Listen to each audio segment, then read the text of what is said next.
Assalamualaikum warahmatullahi wabarakatuh. Alhamdulillah, sahabat-sahabatku semuanya yang senantiasa mendengarkan dari kajian saya ini.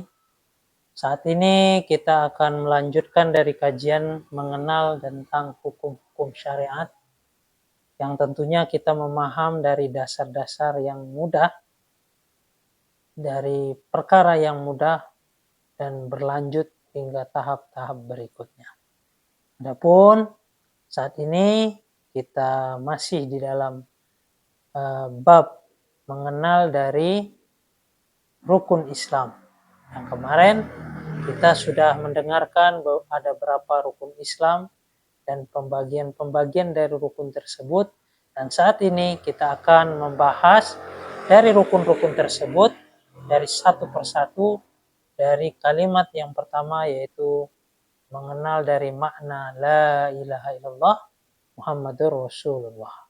Dan akan kita lanjutkan secara pelan-pelan untuk kita bisa memahami tentang ilmu syariat yang diharapkan di dalam hukum-hukum yang kita jalani di dalam kehidupan kita sehari-hari. Alhamdulillah sahabat-sahabat semuanya, saat ini kita memasuki yaitu memahami dari makna kalimat thayyibah atau dikatakan kalimat la ilaha illallah Muhammadur Rasulullah.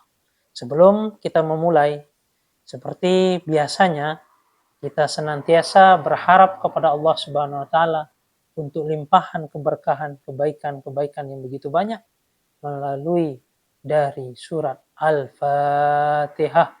Auzubillahi minasyaitonir rajim.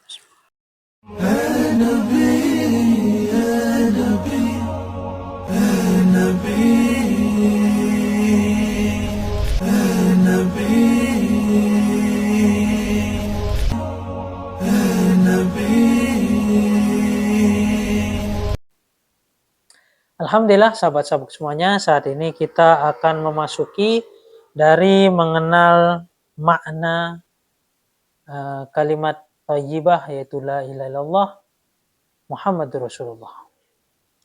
Di sini saya ulangkan kembali karya tulis dari ulama seorang musannif ini telah dipermudah atau diringkas dengan kemudahan dengan tanya jawab untuk memudahkan kita memahami dan mudahnya kita mengetahui dari setiap kalimat-kalimat yang akan atau setiap suatu harapan kepada si mendengar ataupun yang mempelajarinya untuk mudah dari memahaminya.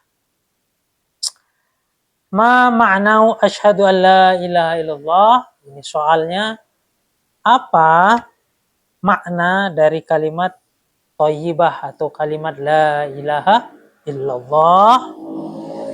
Jawab, maka jawabannya maknahu, adapun jawaban dari makna la ilaha illallah, i'tiqadu, yaitu meyakini. Siapa yang meyakini ini? Tentunya saya. Yang meyakini adalah saya.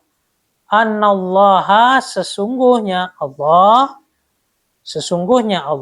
meyakini bahwa sesungguhnya Allah wahidun, adalah satu ataupun esa, yang maha esa.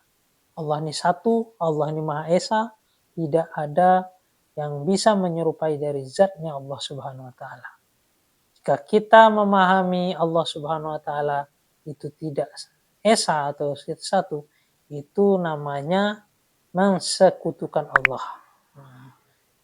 Karena kalimat pembagian sekutu ini tentunya banyak lagi rincian-rinciannya jika kita memahami sesuai dengan apa yang ditulis oleh para alim ulama, apa yang disebut dengan mensekutukan Allah atau tidak mengesahkan Allah. Tentunya banyak sekali yang dijelaskan. Adapun wallahu a'lam bagaimana yang dimaksud di fikih ini mensekutukan, tentunya ia meyakini dari selain Allah untuk berkuasa itu sudah termaksud memiliki memiliki suatu hal yang cacat yang mensekutukan Allah Subhanahu wa taala. Semoga kita dilindungi dari perkara-perkara yang terkecil sangat dalam mensekutukan Allah. Tentunya di sini kita berharap juga perkara-perkara yang besar yang lebih membahayakan. Amin amin ya rabbal alamin. La syarikalah, tidak ada sekutu. Jadi kita sudah memahami bahwa Allah itu esa, itu satu, dan kita harus meyakini di dalam diri kita tidak ada sekutunya Allah. Lahu, bagi Allah, fi ibadatihi, di dalam penyembahan kepada Allah. Maksudnya tidak ada penyekutuan kepada Allah. Kurang lebihnya dia menyembah ataupun dia berharap hanya kepada Allah. Wala fi mulkihi, dan tidak dalam kekuasaan Allah. Inilah makna dari kalimat la ilaha illallah. Betul-betul meyakini bahwasanya tidak ada sekutu. Allah Subhanahu wa taala esa, satu, dan tidak memiliki sekutu, dan benar-benar meyakini bahwa satu saja yang berkuasa, yaitu Allah Subhanahu wa taala. Maka banyak sekali ulama-ulama yang mengajarkan kepada kita untuk memperbaiki kalbu kita, hubungan kita kepada Allah Subhanahu wa taala jika kita mengalami suatu hal yang mana tentunya hati kita menolak. Karena namanya dunia ini adalah darul imtihan, yaitu tempatnya ujian. Banyak sekali, mau tidak mau, dirasa maupun tidak dirasa, hati kita ini sering sekali tidak menerima dari ketentuan Allah, ataupun yang bisa dikatakan rukun iman yang kelima, mengimani dari qada dan qadar. Semoga kita ini dilindungi Allah senantiasa kalbu kita mengimani perkara tersebut, sehingga kita ridho ataupun rela sebagaimana para sahabat telah memiliki gelar yang begitu mulia, yaitu radhiyallahu an.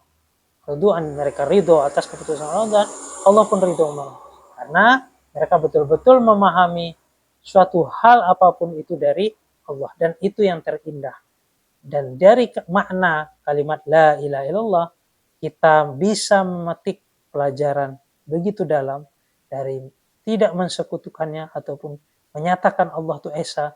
Tentu seluruh yang ada di sekitar kita, yang ada di diri kita, yang ada seluruhnya itu tidak akan bisa membahayakan, memberikan mudarat, memberikan suatu hal yang membinasakan tanpa seizin Zat yang Maha Agung, Allah Subhanahu wa taala. Maka orang yang cerdas, dia senantiasa memikirkan hubungannya kepada Allah Subhanahu wa taala.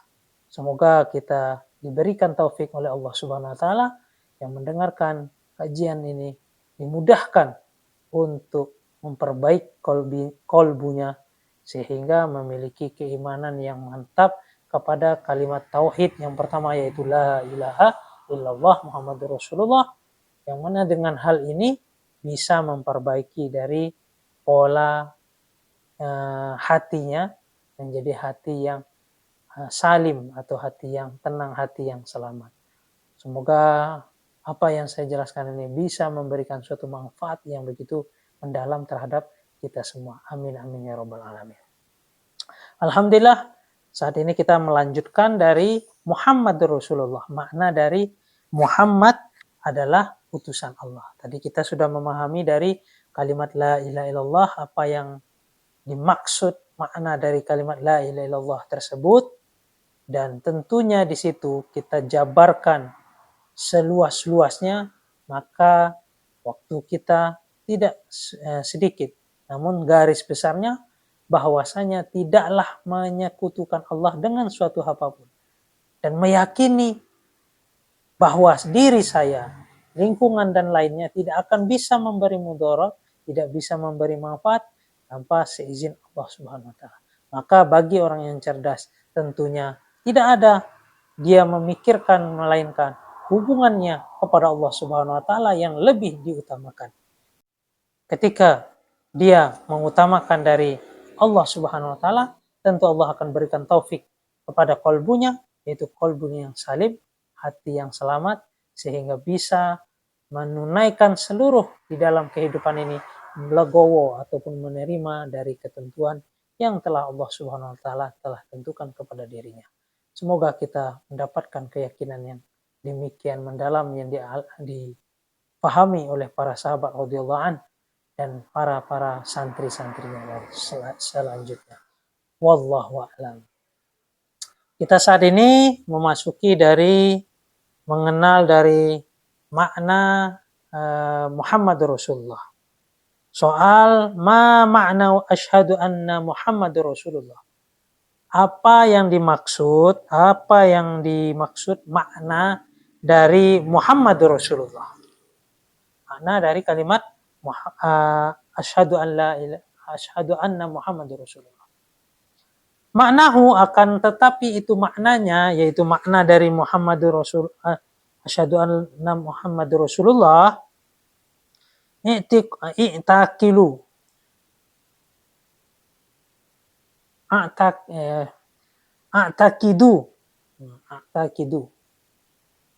a'taqidu ialah ia meyakini. A'taqadu ini meyakini atau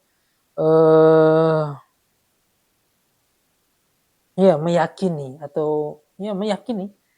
Dia meyakini anna sayyidina bahwasanya junjungan saya atau junjungan kita Muhammadan yaitu Nabi Muhammad. Rasulullah adalah utusan Allah. Itu Rasulullah adalah utusannya Allah. Jumi'al khalqi bagi seluruh makhluk. Li jami'il khalqi. Salah lagi. Li jami'il khalqi bagi seluruh makhluk. Wa yajibu dan diberikan kewajiban ta'atuhu yaitu mentaati dari baginda Nabi yaitu Rasulullah fima pada sesuatu amaro yang telah memerintahkannya. Siapa yang memerintahkan? Yaitu Nabi Muhammad SAW. Wa tasdiquhu dan membenarkan yang dibawa dari Nabi Muhammad. Siapa yang membawanya? Ya Nabi Muhammad. Fima pada sesuatu akhbaro yang memberitakan. Siapa yang memberitakan? Yaitu Nabi Muhammad SAW.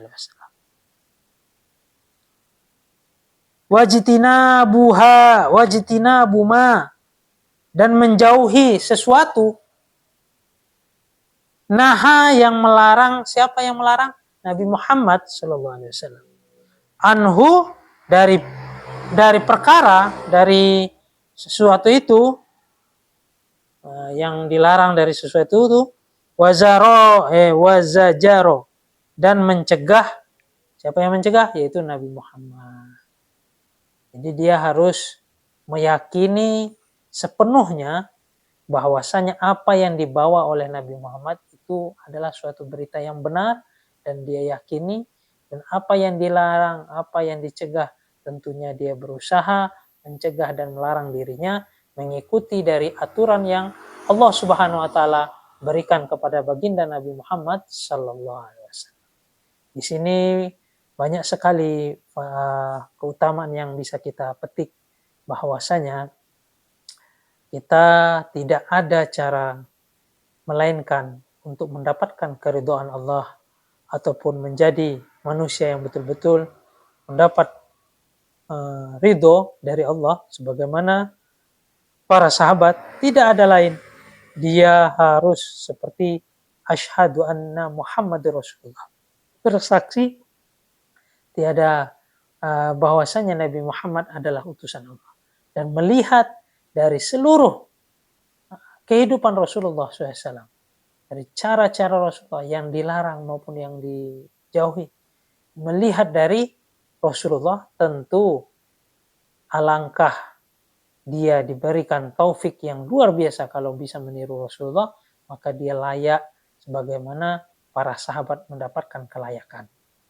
Di dalam suatu ayat dikatakan kuntum khairu ummah, kamu adalah yang diutus dari sebaik-baiknya orang pada umat. Itu siapa? Para sahabat. Sehingga dalam suatu hadis riwayat mengatakan yang mana Umar bin Khattab Amirul Mukminin menceritakan tentang ayat ini, yang mana beliau baca kemudian beliau sampaikan, wahai kaumku, jika engkau ingin mendapatkan dari keutamaan ayat ini, karena Allah Subhanahu wa taala tidak mengatakan antum, yaitu kalau antum itu sahabat-sahabat yang kena, kami kuntum, sahabat-sahabat dan yang betul-betul mengikuti dari para sahabat radhiyallahu, sehingga dia akan mendapatkan taufik sebagaimana para sahabat. Itulah yang tentunya mudahnya kita memahaminya. Dan Sayyidina Umar bin Khattab radhiyallahu mengatakan, tentunya hal ini mengikuti dari sahabat tidaklah hanya sekedar dari tubuhnya atau yang dari kolbunya, melainkan dia berusaha penuh sebagaimana keduniaan mereka ataupun apa yang dia jalani kehidupannya, mereka berusaha memberikan contoh yang terbaik teladannya sebagaimana para sahabat telah mencontoh kepada Rasulullah SAW. Walaupun mungkin ada kekelemahan dari sisi lain, namun kita tentunya berusaha sebagaimana para sahabat mereka memiliki usaha untuk mengikuti Rasulullah SAW lebih baik lagi. Alhamdulillah, di dalam dua makna ini kita sudah bisa memetik kebaikan-kebaikan, bahwasanya makna dari asyhadu an la ilaha illallah wa asyhadu anna Muhammadur Rasulullah, persaksian bahwa tiada Tuhan selain Allah dan bersaksi Muhammad adalah utusan Allah, dan ini makna dan maksudnya ialah meyakini bahwasanya seluruh apapun itu melalui Allah Subhanahu wa taala. Tidak ada sekutu bagi Allah Subhanahu wa taala.